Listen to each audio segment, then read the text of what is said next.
የምታስታውስ ከሆነ ቄስ ሰማይ ነው ምንድን ያለ የሆነ አካላት ተልኮ ማለት ነው ከሙታደር ኻረጽ ያላኩት ነው ያካላታውን ልከዋለሁ አሸርን እንደሆን አፉን እናዘጋዋለን አለ ራሱ ቄስ ሰማይ እኔን ለማስገደል ፈልጎ ነበር ካጎቱ ጋር ሆኖ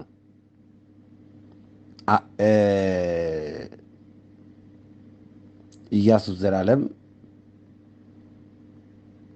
አየል ያራጋው እኔን ለመግደል በመድኃኒት እግዚአብሔር ግን አልሰጣቸው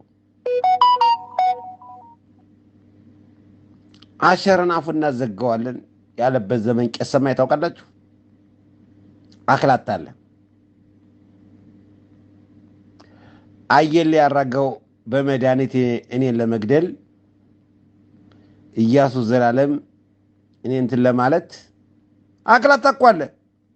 አክላት አለ አሸር እንደሆነ አፉን እናዘጋዋለን አለ ቄስ ሰማይ አዎ ግን ዝም ብዬ ቀረብኩኝ አፉን የሚያዘጋው ማን ነው ብዬ ቀረብኩ ዝም ብዬ ሁሉ ነገር አየሁት ሳይሳካላቸው ቀረ አንዳንድ ሰው ምን ይላል መሰላችሁ አንዳንድ ቄስ ምን ይላል ልክ እንደ ቄስ ሰማይ ያለ ቄስ ምን ይላል መሰላችሁ እኔ ከሌ ልጅ ነኝ ይላል እኔ ከሌ ልጅ ነኝ ማለት አይቻልም እኔ እኮ የከሌ ልጅ ነኝ አባቴ እንደዚህ ነው ማለት አይቻልም መጀመሪያ አባትህን መርምር አባትህ ከፍት ቢሸጥዶ አባትህ ከፍት ሰርቆ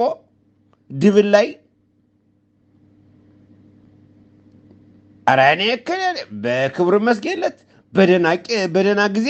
እናት አባቶቻችን እንዴ አባቱ ከፍት ሰርቆ ከተማ ይወጣበታል ያንዱ ቄስ አባት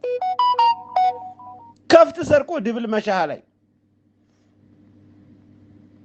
የሰው ከፍት ሽጦ አባት ያትበል ላስታውስህ ድብል ላይ አባትህ ሊገረፍ ሲወጣ ከፍት ሽጦ ቄስ ነው ያትበል